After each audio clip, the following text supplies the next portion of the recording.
Good evening and welcome to another episode of the Perceptive podcast here on Game Wisdom, where we examine the art and science of games. I am Josh Bycer and we have another great cast for you tonight.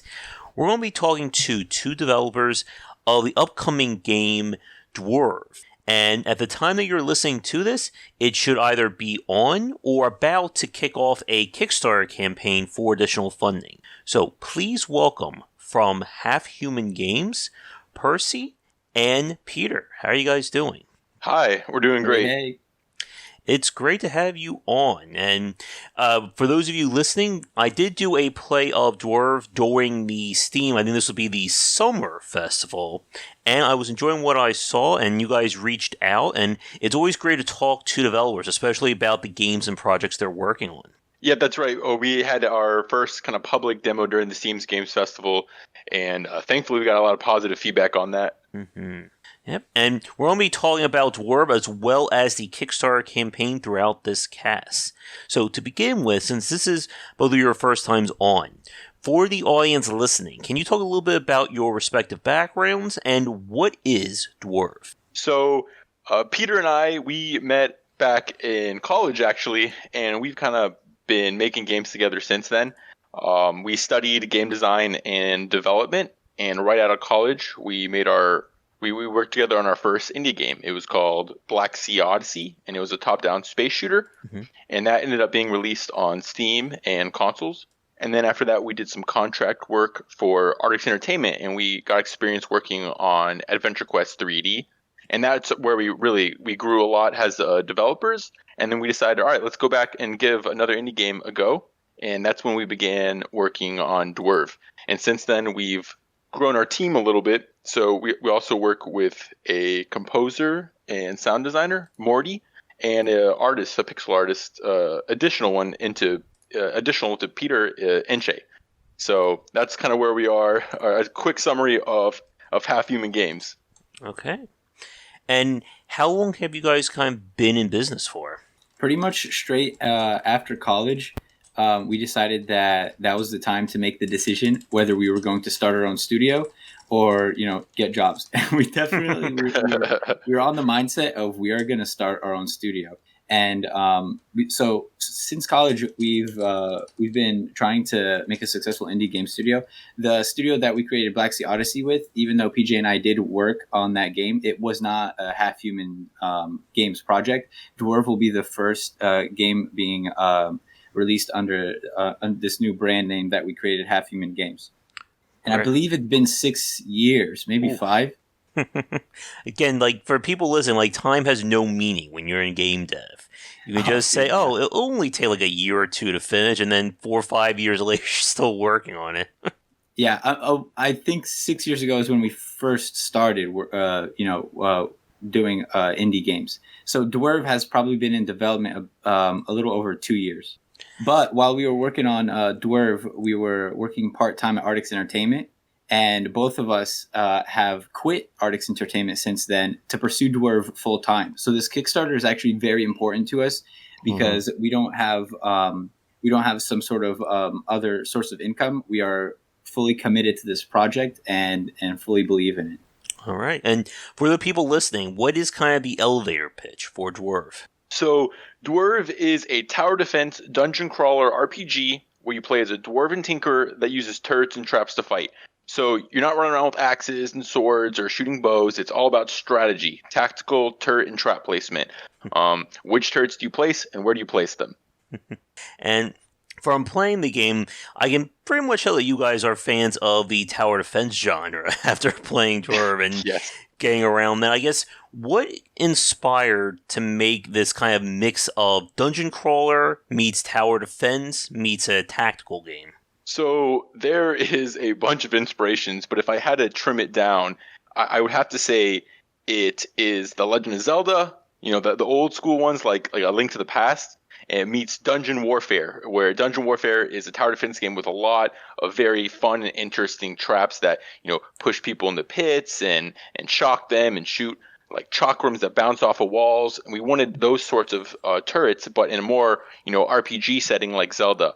And of course, there's other similar games that we drew inspiration from, like Dungeon Defenders and Orcs Must Die. Mm-hmm.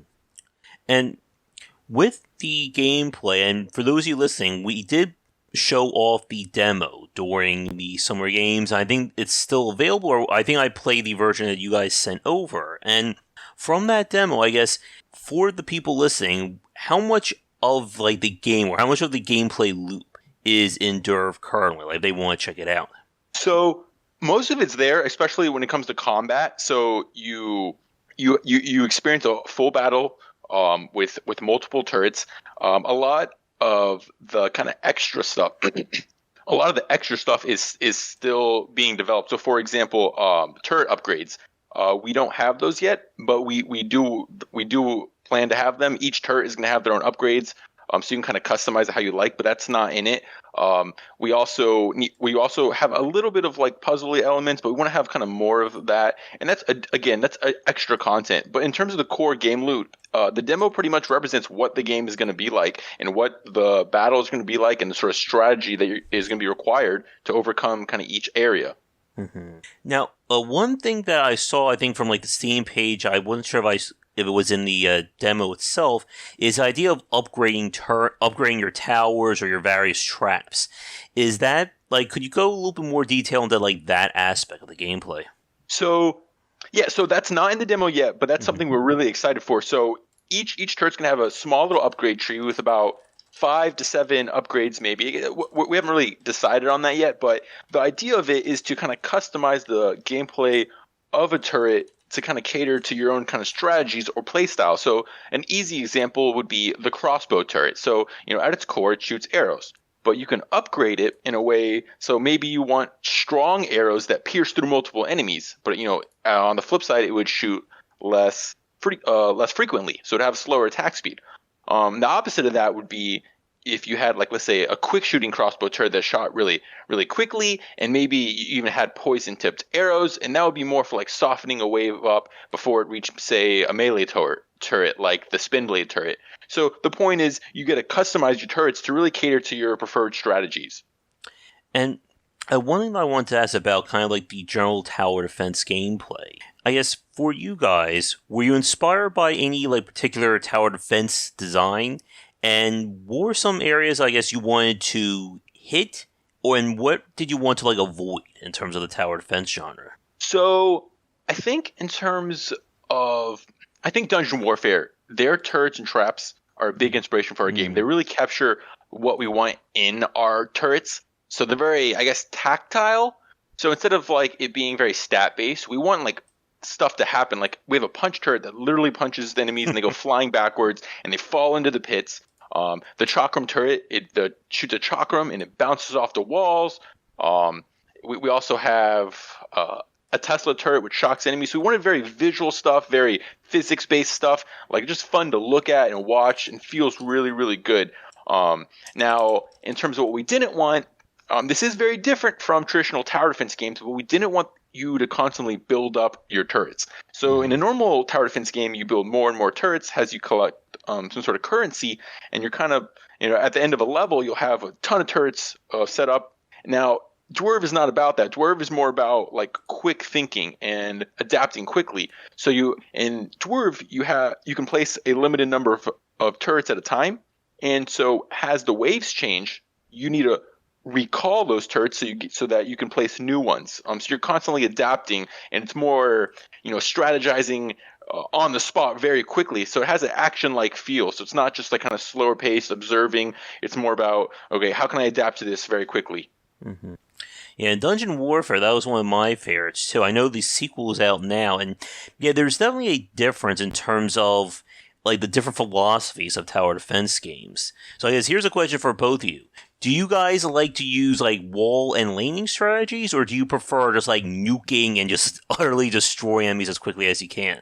Oh boy, that's a tough one. I guess. I know PJ loves when massive swarms come at him and he can clear them. There's something very satisfying about a massive swarm coming and you manage to survive. Yeah, so I think I'll have to go with the nuking them, just like trying to just do a bunch of damage at once. And yeah, like for me, I think I'm more of the laning. I like to just have like these massive, just mazes, and just watch enemies struggle to get through them before they get to the checkpoint there. We really tried to make several enemies that will act differently, forcing you to adapt. So it'll be interesting to see people have to switch up their strategy just because of a certain enemy type. Yeah. And going back to what you were saying about like kind of different like play styles, like nuke them or the laning kind of thing. One thing we have is in general, I kind of refer to like all of our devices has turrets, but we actually have two types. There's turrets and traps. So turrets are like, you know, they're things that can be targeted by enemies and they have health. But on the flip side, you have floor traps, and the enemies walk over those. So the floor traps would cater more to your play style, where you know you're walking over a bunch of spike traps. Or one of my favorite strategies actually in the game is you have a tar trap, which slows the enemies, and then they walk over the spike traps. So we have they get different spiked types. A lot more, yeah.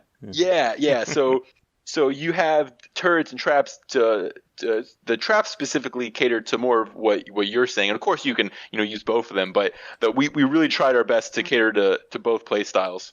And I think you are required. You make a tower defense game. You must have some kind of slowing tower or slowing mechanism. Yeah, or it doesn't feel right. Yeah. We actually have two. we have the tar trap, so that one just slows you, and then we have the zap trap, and that one stuns you. So that one also does a little bit of damage, and it'll keep you there in one place. And that one's kind of preferable, I guess, to larger, big tankier enemies that you need to really just stop in their tracks. And going back to something like Dungeon Warfare for a second, like that kind of like tactical nature. And I think like for tower defense games, that definitely is a lot harder to do justice. And for those of you listening who don't know what we're talking about, there are definitely like different schools of thought when it comes to tower defense gameplay. There are games, again, that are more focused on the laning, and kind of the towers themselves don't really interact with the enemies outside of shooting them, nuking them, slowing them, things like that. And then you have tower defense games that allow for more of that kind of impact. And Dungeon Warfare is a really solid example of this. Like, there are maps where you get like a pushing tower, a pushing trap that can just like knock like, a whole group of enemies into a water, killing them. And with Dwerve, I guess, how far did you guys want to go in terms of like that kind of tactile or tactical play? Every biome is going to have pits.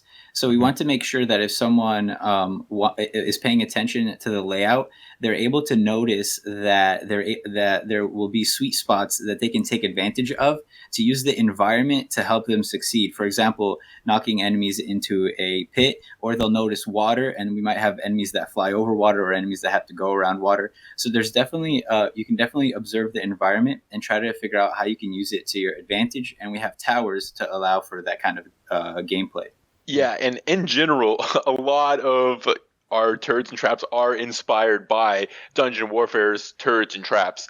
Well, it's just kind of speaking on that kind of tactileness. One of my favorite traps that they have in Dungeon Warfare is, I think it's called it's like a harpoon trap or something. But if you have two of them on opposite sides of a lane, they'll both shoot at an enemy at the same time and then rip the enemy apart. I remember when I first saw that, I was like, whoa, this game is amazing. Like, did that just happen? Like, you don't see that in tower defense games. So it was really cool to see that sort of visual, action like in the gameplay. It really caught me off guard, and I was like, it felt really good to see that happen for the first time.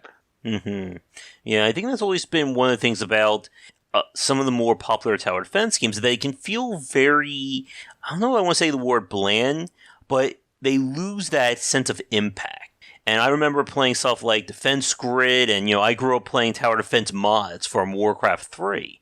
And it's always been like, you just see the arrow hit the guy, and you'll see like a little bit of health drop. And it's very rare to see that, again, like that sense of, impact. I remember like in Dungeon Warfare, when you like drop like a boulder trap, or you like hit the trap and just like sends a boulder down and just wipes out like every bite on it immediately.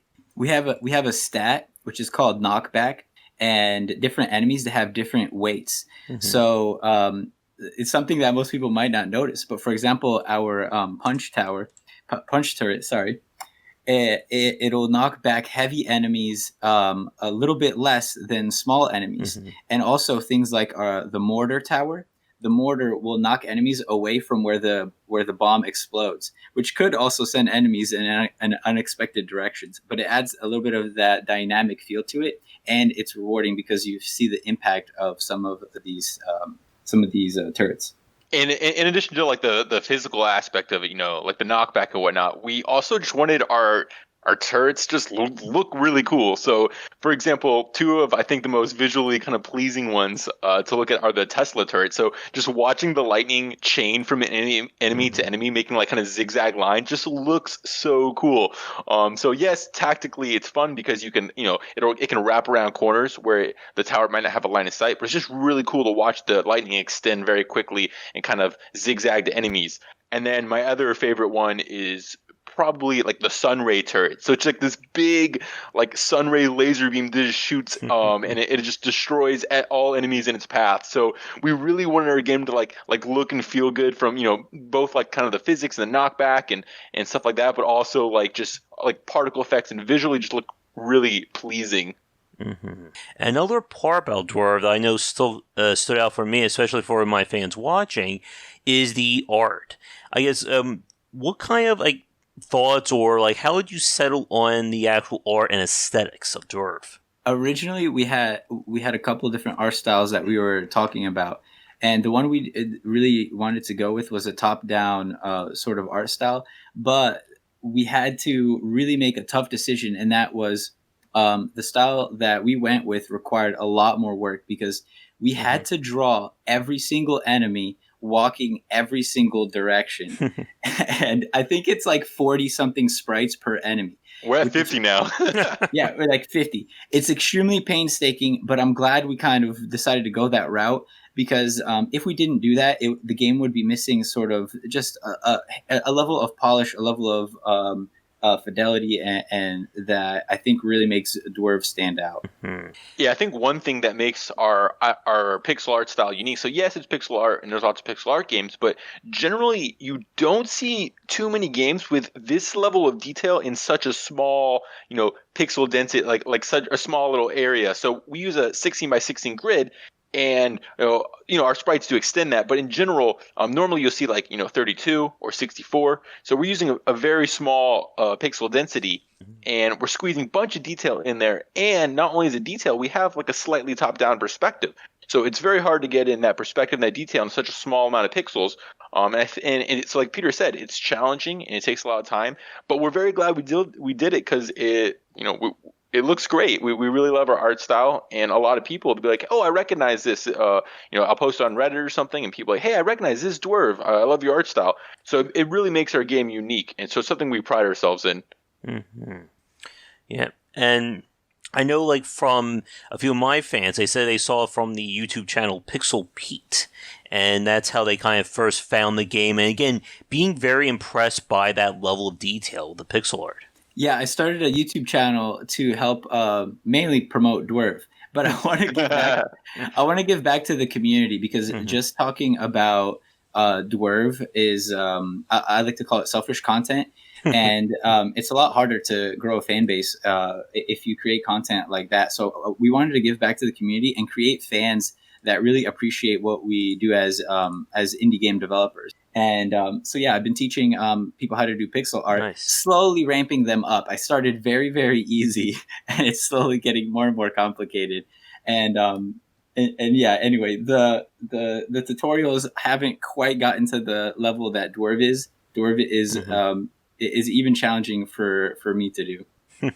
Yeah, and we were talking about this before we started the recording, but at some point, if you guys are interested, we could certainly do a live cast, because I have several developers who are working in pixel art, and I'm sure they would just like bombard you with questions about design and just the overall work that went into it.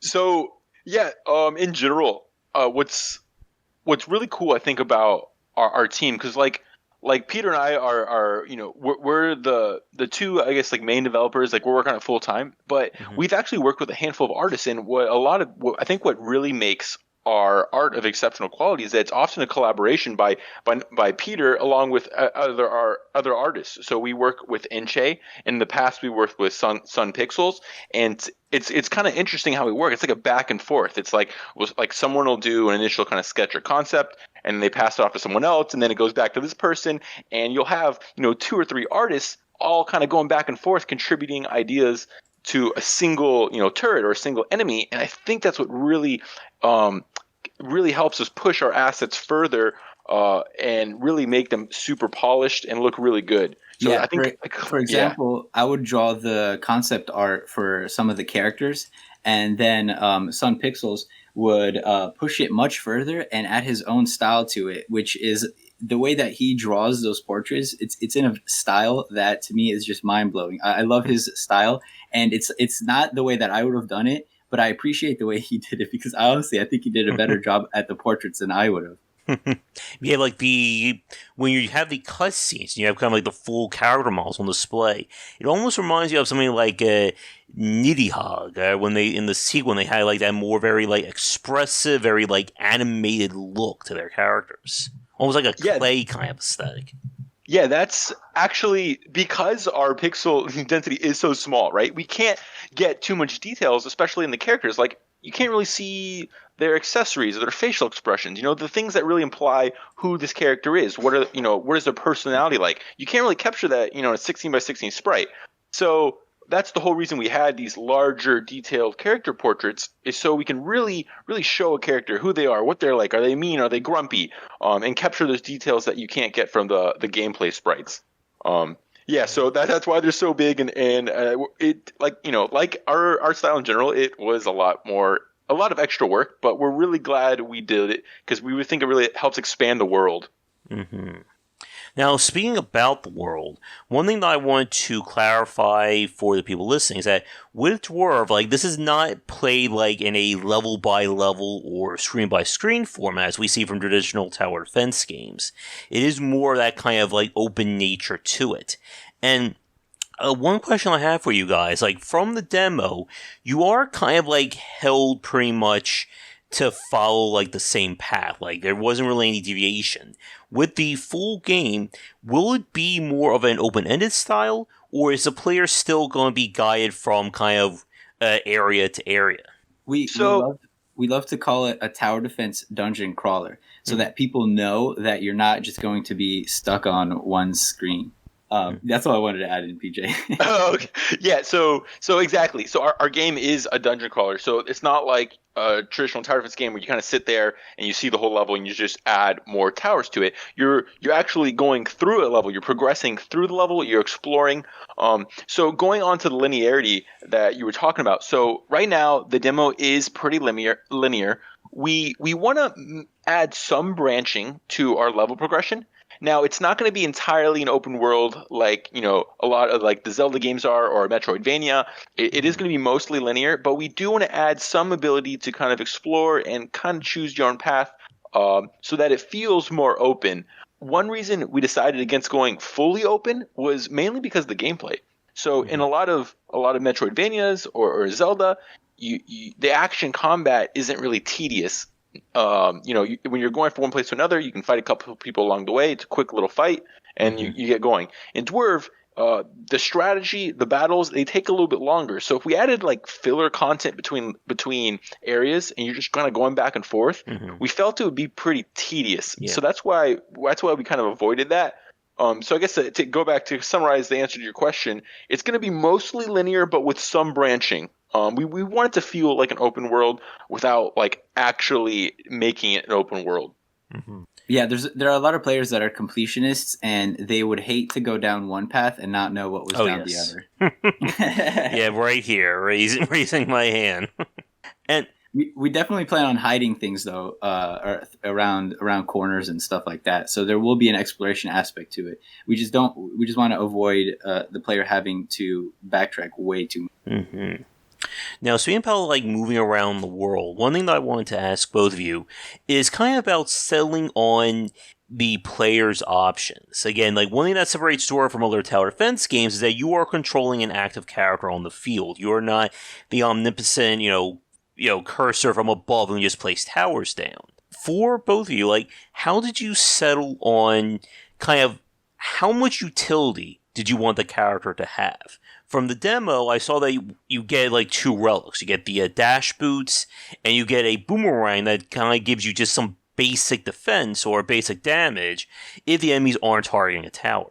Yeah, so this is one thing that we've actually thought about a lot, and we've actually a lot of fans have talked to us, and they've expressed varying kind of sentiments about it. So we really wanted to focus on the strategy of the game. We wanted the player to focus on his turrets and traps, but at the same time, we wanted the player to give something to do. To give the player something to do and a way to actively engage in the combat themselves. So we decided to give Dwerve a boomerang, and we decided to make it automatic. So it's an auto attack. Dwerve himself is basically like a mobile tower, and he will automatically attack nearby enemies. So a lot of our players did say, hey, I want to throw it myself.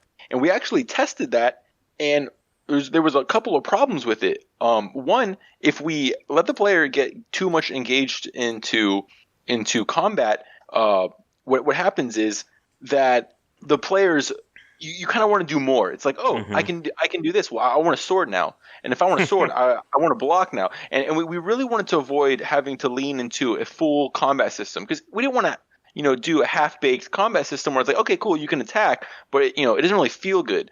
And we wanted to keep the focus on the strategy. Another thing is with the controls. We found that if you can do too many things, it was very difficult to place towers and then also kind of aim and throw your boomerang, and it just felt overwhelming. So we decided that we want to give the player abilities, and we're branding it as, they're called artifacts. So some of them will be passive and some will be active. So right now the boomerang's passive, you kind of just throws it at enemies automatically, but we do plan to add some periodic kind of attacks that you can use occasionally. So for example, his hammer, Dwerve will be able to smash the ground, and he'll do AoE, knocking all enemies back. It's kind of like a last resort. Let me save my butt while I can dash out of here and get away to safety and kind of reestablish myself. So we do want to add some stuff like that, and they're going to be more treated as like special abilities that you're not constantly using. So we don't want the player to walk up and start smashing enemies with his hammer, because that would make it feel more like an action game, and then you would lose the focus away from the strategy. Yeah, and what you just said there about kind of setting up like how the gamepad or how the UI works, that's always been one of those challenges about avoiding making the game feel very cumbersome or very button heavy. And it's good that you guys have thought about that in terms of, what actions will be automatic, what actions the player will have to do. And now one question from the demo, that in the demo you get your 4 towers, they take up the 4 face bones on your controller, obviously. In the finished game, can the player swap out their traps and their towers like in combat, or is it something that can only happen, before they actually engage an enemy? We're definitely going to allow you to swap out the towers, but you're going to swap them out at what we're calling the workbench. Okay. That's also where you're going to upgrade your turrets and traps. And the reason we went with 4 is because it fits the controller. From the very beginning, we've been very mindful of making sure that the game works with both keyboard and controller. I'm one of those people that even if I play PC games, I usually plug in a controller. And in the demo, at any point in time, you can plug in a PlayStation or an Xbox controller, and it'll just start working, or unplug it. And so that's something that every UI element that we add, or any sort of functionality that we have in the game, we always want to make sure that it has an ease of use with controllers. But yeah, you'll be able to swap out your turrets and traps. So if you try a strategy that doesn't work, you can go ahead and just swap them out and try something else. We definitely want it to be dynamic for in every battle, for you to be able to try different things. And in general, just to elaborate on that, experimentation is a big part of our game. So even in tower defense games, even in traditional tower defense games, you kind of play level and you kind of see that, okay, well, these guys come here and they come here, and you kind of learn a little bit. And in the difficult levels, you probably might fail once or twice, and then you'll kind of grasp and like, oh, I know what I need to do. And that's really what Dwerve is about. It's about trying different strategies, different turrets and traps, and kind of experimenting until you kind of solve the battle. So I like to think about Dwerve almost as a kind of puzzle game. It's like each battle is like, a puzzle that you can kind of figure out, all right, which turrets and traps, where do I place them? When do I need to exchange them? And part of getting to the solution is experimentation. Mm-hmm. I'm glad that you guys brought that up in terms of kind of designing the game around experimentation, that kind of puzzle solving. Because that takes me to this next question. That, as you said, like, when it comes to tower defense gameplay, we kind of see like one of two different like overarching philosophies. You have kind of the more RPG side where it's about, okay, I need to get my towers and they need to be upgraded strong enough so that the tactic actually works. In those games, it's basically you can have the perfect tactic down, but if your towers aren't level enough or they're not doing enough damage to eat through the enemy's defenses, you're going to lose regardless. And then you have, again, like more the tactical, more puzzle-like, where it comes down to, okay, I know that we have fast enemies coming from the northwest, I should set up some kind of slow field. I have flyers coming from the south, we need anti-air. In terms of designing the actual fights in Dwerve, what's kind of the overall philosophy to allow for that, considering, again, that no matter what you build, you always know the player is going to have, at most, 4 different tools they can take into an actual encounter. Yeah, so funny enough, designing battles is one of the more challenging things we've encountered when building this game. We have designed battles over and over again, like so many times. We have, even though the demo has like I think like 3 or 4 levels, we've had multiple demos like before that in the past 2 years with 3 or 4 levels, and like we completely like thrown them out and started over. And even the battles we have now, we have like test mapped with like 5 or 6 battles in each of these like little test maps, and we kind of grab like the 1 or 2 or even a part of one that works and bring them into like the actual game levels. So like it's the best way to answer that is experimentation. We just try stuff and we keep playing it over and over again. And then he'll play my battles and I'll play his battles. And we'll have our friends play it and our testers play it.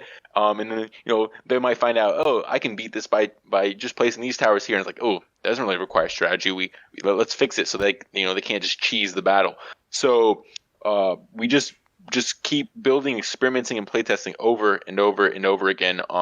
But going back to what you're saying about the 2 kind of types of tower defense games, because you have limited towers, you can't just add more and kind of just overpower the wave. You really need to use strategy. If you have certain type of enemy coming, you need to counter them with a specific kind of turret or archetype of turrets, so that you can overcome them. You can't just kind of brute force Dwerve. Dwerve is, like I said, a strategy. I like to think of it like I said, a puzzle game, strategy kind of puzzle kind of game where you need to quote unquote solve it.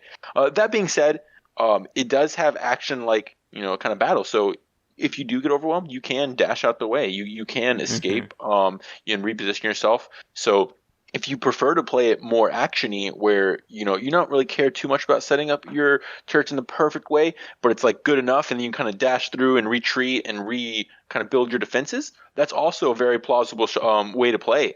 So we really want to keep it also very open to how the player solves each battle. We're sure that people will have their favorite set of turrets and traps, but we don't want them to be able to just play the entire game without ever switching those. So we do design battles to cater to different turrets and traps. And if a player has the wrong ones, we don't want them to beat it. We want them to go and change them out.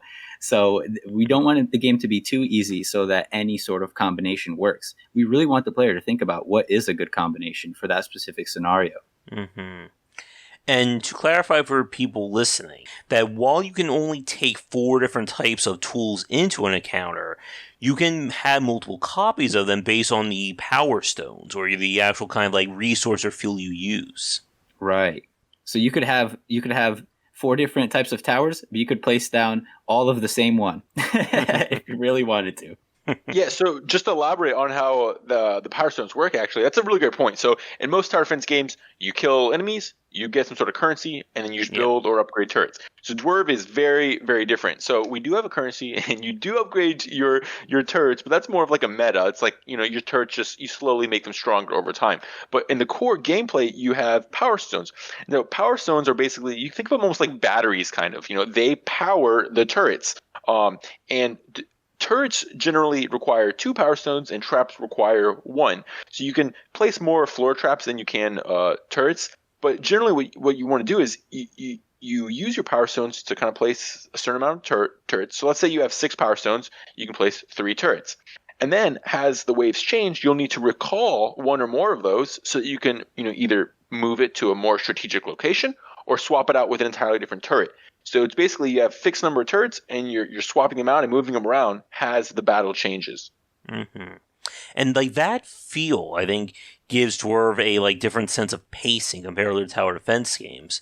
Because again, like everyone here, I'm sure the people watching, we know how static a tower defense game is. It's again more focused on that puzzle aspect. But with something like Dwerve, that you're able to move around, you have to reposition in a lot of cases because one tower is not going to be able to do the job for an entire encounter. And one thing that I did like about it is that when you lose a tower, you can put it back up almost immediately. The second that power stone comes back into your inventory, there's no cooldowns, there's no delays or anything like that.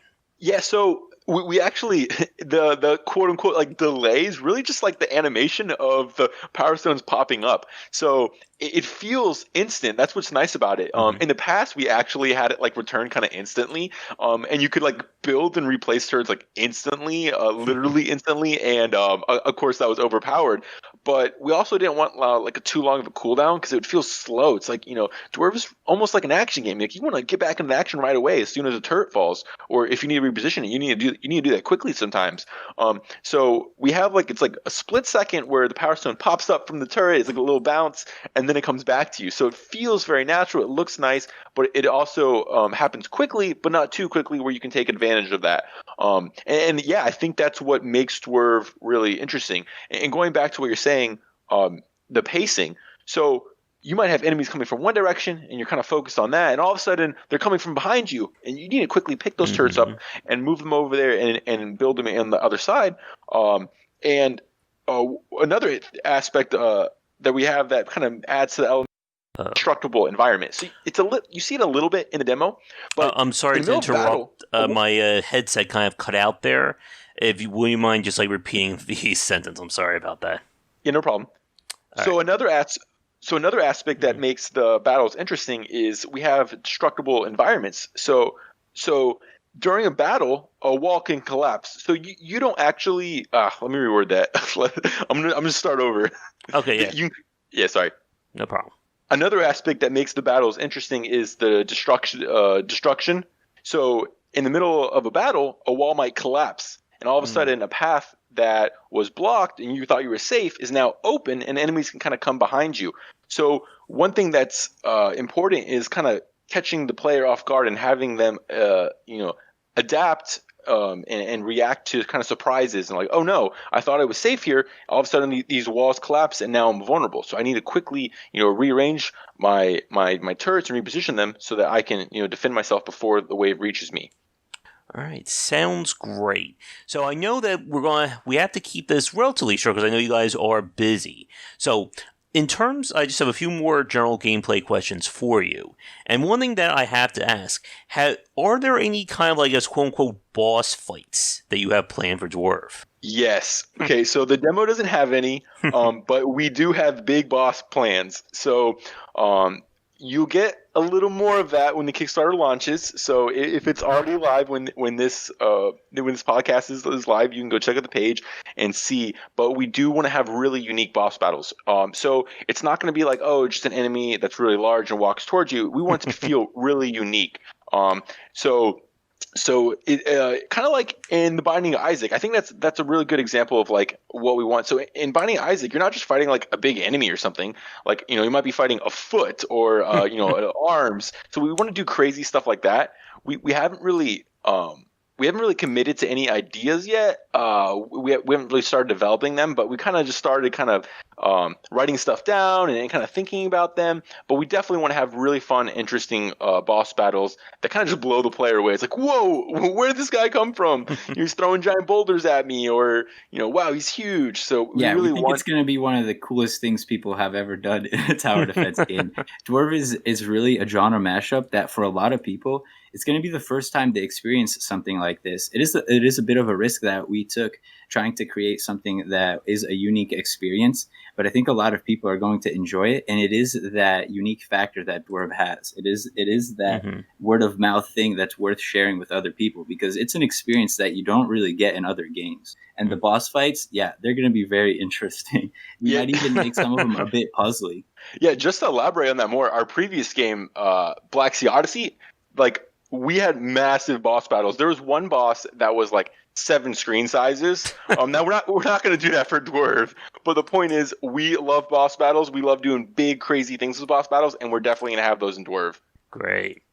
I'm trying to think if there's anything else gameplay-wise. I guess, for you guys, anything regarding the gameplay or design of Dwerve that we didn't touch on yet that you want to bring up now?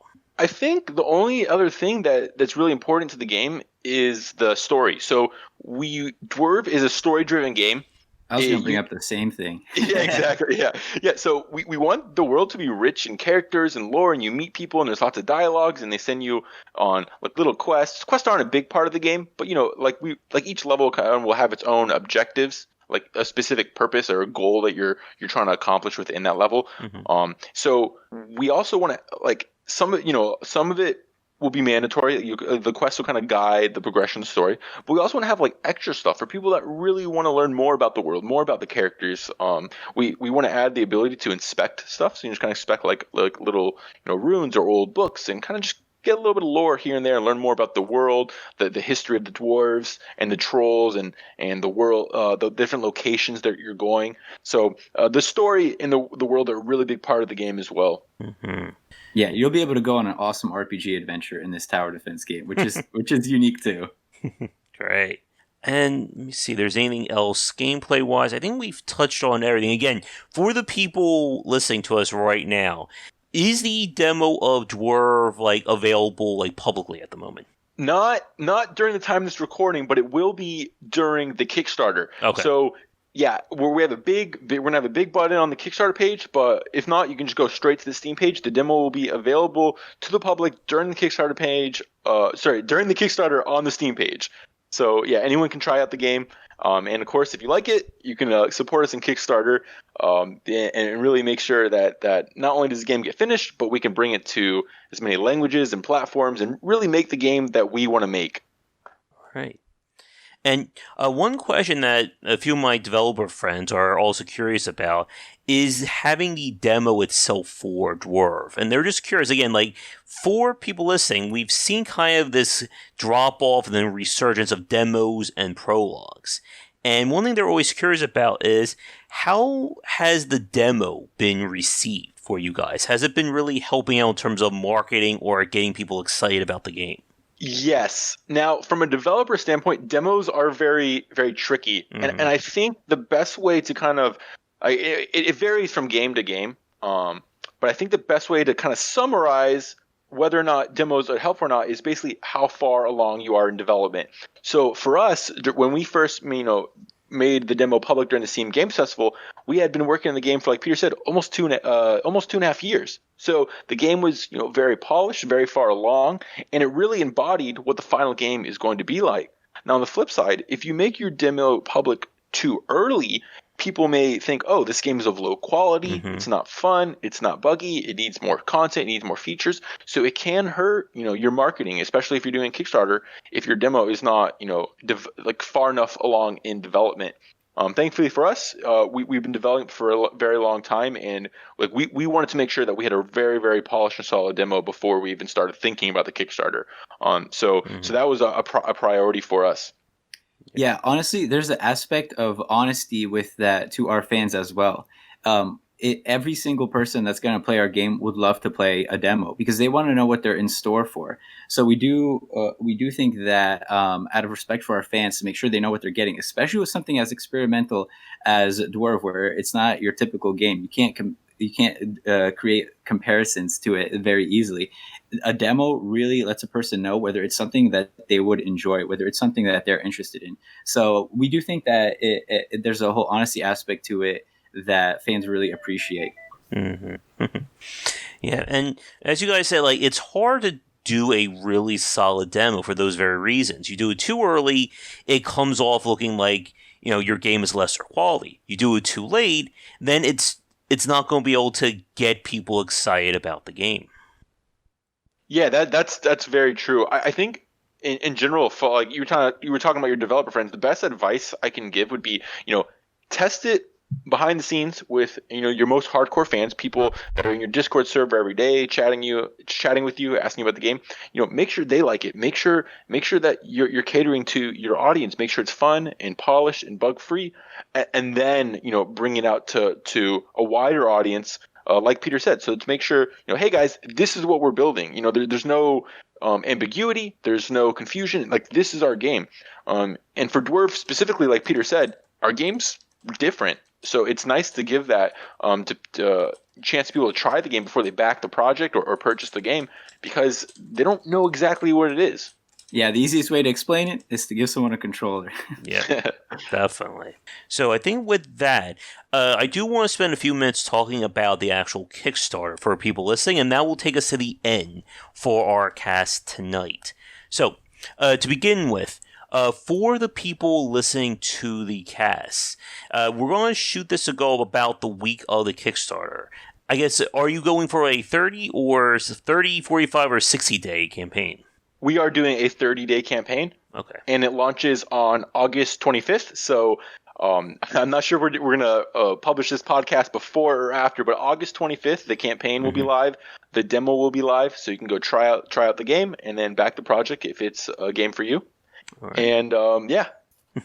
And one question I always like to ask developers when they go to Kickstarter like this: how long have you guys been actually developing the plan for going on Kickstarter? Oh boy. Honestly, like a year. So a year ago, around this time, we were like, all right, we want to have a really successful Kickstarter. What do we need? And we decided, one, we need a polished demo that really captured the gameplay, but also that we needed to show variety. So, multiple biomes, more enemies, more turrets and traps. And with that, we can make a really polished demo, but also a trailer that showed more, really what the game's going to entail. So we focused the next, 8 to 10 months developing content for that. So polishing the game and also adding more turrets, more traps, more biomes, more enemies. That way we can show both of those. And then once we kind of got to that part in development, we began to shift our attention to actual like preparation. So making the trailer, doing research on how to even launch a Kickstarter. How do you make your page look nice? How do you, pitch your game to people and tell them about it and get them excited about it?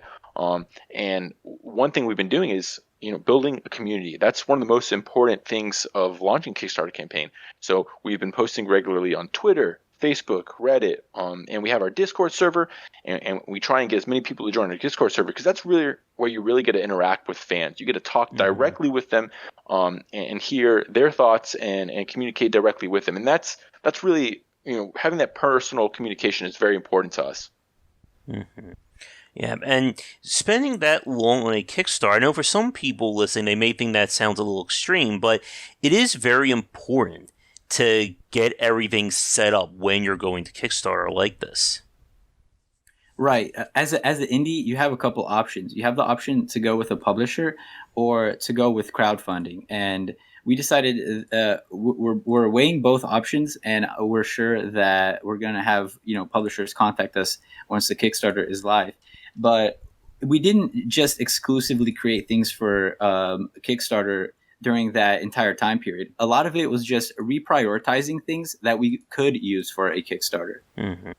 And with the Kickstarter itself, again, for people listening, the cash should be going right around the time, so I haven't had a chance to look at it, but are you planning on having any kind of special promotions, unique content, special rewards for people to pledge to? Yes. So if you back in the first 48 hours, we actually made a little spin-off game, and it's actually a classic tower defense game. So it's we're calling it Dwerve Classic Tower Defense. So you have your little level, you're not dungeon crawling, you're not exploring, and waves of enemies come, and you build turrets and traps, alongside a path where the enemies kind of maze. So it's it's a generic little spin-off game for Dwerve, and that's going to be an early backup reward. So Kickstarter is a momentum-based platform. So to encourage people to back the project early on, we're like, hey, let's give them something really rewarding, really fun, that they can get before the game releases. So they can get this after the Kickstarter. They don't need to wait until the final game releases. So we thought that was a really great incentive. And in general, we just have a lot of really awesome rewards. We looked at other Kickstarters, and we also thought from our own perspective, hey, what are really cool rewards that we would like? And we were thinking about, we have a story-based game. Let's make an art and lore book. People like our art. We have a story-based game with a lot of lore. So let's combine that into one really cool book. We also have, shirts and posters, stuff like that. So we do have a lot of very cool rewards. Actually, one of the coolest characters is a hoodie. Yeah, we made a hoodie based off one of our characters. And we also, our game's inspired by SNES graphics. And, again, A Link to the Past is a huge inspiration. So we made a collector's edition of the game with a decorative SNES cartridge. So it doesn't function, but it looks really cool. It comes in this nice box, and it's like an actual cartridge with Dwerve branding. So it looks awesome. So we have lots of cool stuff that backers can get by pledging on Kickstarter. Nice. And with the Kickstarter itself, any ideas, or do you have any stretch goals or things you would like to add to Dwerve that you're hoping to get funding for? We might want to keep some of those secretive and sort of surprise people. I don't know which ones we want to disclose, BJ. Yeah, well, let's talk about our first priority is getting the game to as many people as possible. So I'll talk about the kind of more generic ones, I guess. So localization and console ports. So we really want to bring this game to as many people as possible in their native language, so they can appreciate the story. And being a story-driven game, if you're playing the game and you don't know what people are saying, it's not as fun. So localization is a priority for us and a stretch goal, and also console ports. So a lot of people prefer to play on Nintendo Switch or PlayStation. So we're prioritizing those in the stretch goals. Now, like Peter said, there are some juicy ones which we kind of want to hold back on those to make sure we can they're within reason before we get people excited about them. But yeah, we do have some fun stuff planned. Right, and I guess with that, for the people listening, again, regarding the demo and being available on Kickstarter, is the demo for the Kickstarter any different or has anything unique to it compared to the demo that was on the Steam Summer Festival? Honestly, Yeah.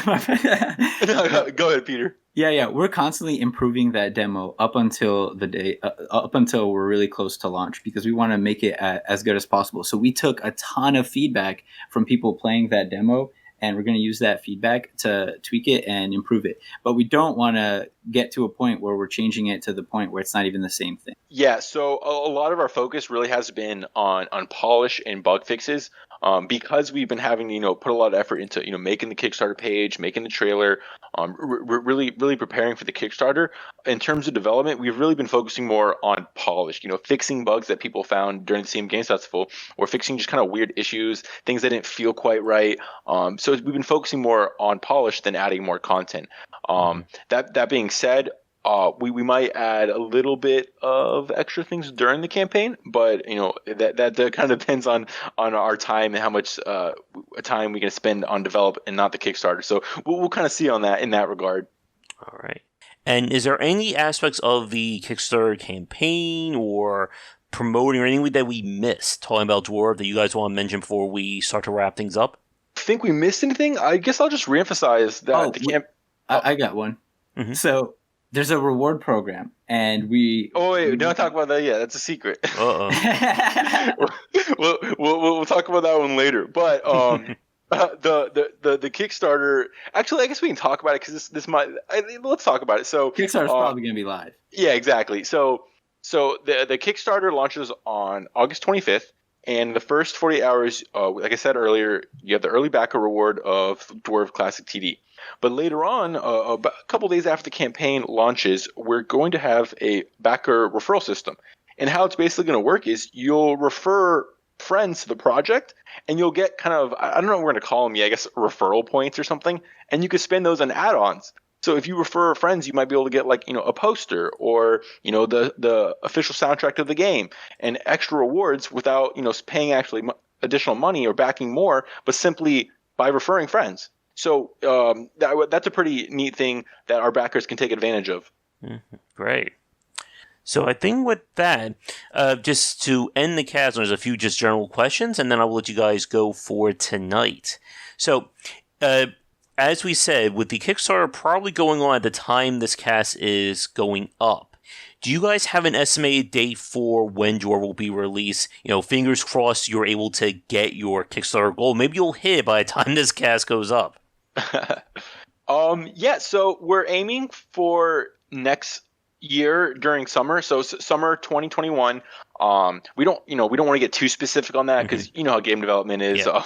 It's very unpredictable, but we're aiming for next summer, which isn't too far off. There's a lot of Kickstarter games that have dates way further out, but what we've done with Dwerve is we have programmed all of the functionality that we need, and after the Kickstarter we really just need to build out content. Yeah, so that's actually a really good point. So the state of the game is like really far along from a technical standpoint. Like all the core gameplay systems are built. Yeah, the towers are working, the enemies are working. Yeah, and in terms of content too, most of the towers are done, and most of a good portion of the enemies are done. So a lot of our focus is really gonna be level design. Fleshing out the levels, the areas, building battles, adding story quests, the dialogue, the NPC dialogues. So really just focusing on building the actual game content. So we're really far along in development. So that's why it's not like, a lot of Kickstarters you see, a year or two, sometimes 3 out. That's we kind of did a lot of that work earlier before the Kickstarter, so that our audience wouldn't need to wait so long. Yeah, we were contemplating launching Kickstarter a lot sooner, but we thought it'd be better if we waited because it'd have a much bigger wow factor. Yeah. And going along with the demo itself, people can see that you guys have the core gameplay loop down. It's not a case of you going to Kickstarter and still trying to figure out what you want your game to be. Right. It's you have what you want your game to be. Now it's just adding everything that you want in it. Yeah, exactly. We approach the demo from like a vertical slice standpoint, and for people that aren't technical, a vertical slice is like a highly polished portion of a game that is representative of the final product. So like the first couple levels that you play in demo are the actual first couple levels in the game. Like they are like 95% what the final game's first couple levels are going to play like. A good way to think of a vertical slice is a slice of cake. That slice of cake is what the rest of the cake is like, but it's only a slice of the cake. Exactly. That's exactly. So our demo is like very, very representative of what the final game is going to be like. Awesome. And again, everyone loves cake, right? That's right. That's right. All right. So with that, we are about at the end of this cast. It's been great talking to you this afternoon. So to end things on, we already mentioned, of course, hopefully the release date sometime next year. For people listening, any social media links you would like to plug now? And for those of you listening, there will be links to the Kickstarter and to Twitter down below as well. Yeah, so it's Half Human Games on pretty much everything. So Facebook.com/HalfHumanGames. Our Twitter handles Half Human Games. YouTube Half Human Games. Subreddit Half Human Games. Discord. I think it's discord.gg/HalfHuman Games. So if you search for Half Human Games on pretty much any social media platform, even Instagram, you should be able to find us. Oh, here's a good one. Dwerve.com. I guess we shouldn't forget our main website. Yeah. Dwerve.com. So that's our main website. All right. And do you guys have anything you want to say to the fans or any final thoughts on Dwerve before I let you go for today? Please support us. We need your help as indie developers. We are screwed. We quit our jobs. I'm guilt tripping you into supporting. But no, really, we appreciate our fans, and it's an amazing process. All right. So, with that said, it has been a pleasure talking with both of you this afternoon. Definitely best of luck with Dwerve. Like I said at the start, we played the demo on stream. I really enjoyed it, and definitely giving you guys thumbs up and fingers crossed that you'll hit your goal. Thanks so much, Josh. We appreciate you hanging out with us and chatting about Dwerve with us. We really appreciate it. All right. And if you guys are free at some point, either after or during the Kickstarter, we can always do a follow-up, maybe doing it live. And I'm sure, again, that you guys will be bombarded with pixel art-related questions from my audience. All right. Yeah, that sounds great. All right. So, for those of you listening, we're going to wrap things up for this cast. Be sure to check out the Dwerve Kickstarter. There'll be links to it down below. Hopefully, I'll have my impressions of the demo up around the same time. If they are, there'll be links to it as well. If you are a developer working on an upcoming game or just want to talk game design or game development with me, we are always looking for guests for these live and recorded casts, so please get in touch. You can follow me on Twitter at GWBycer, as well as patreon.com/GWBycer. Any support would be greatly appreciated. And of course, be sure to join our Discord channel where we hang out and discuss all manner of game design topics. That is going to do it for this week's Perceptive podcast. Tune in next time for another discussion about the art and design of video games. And until next time, take care.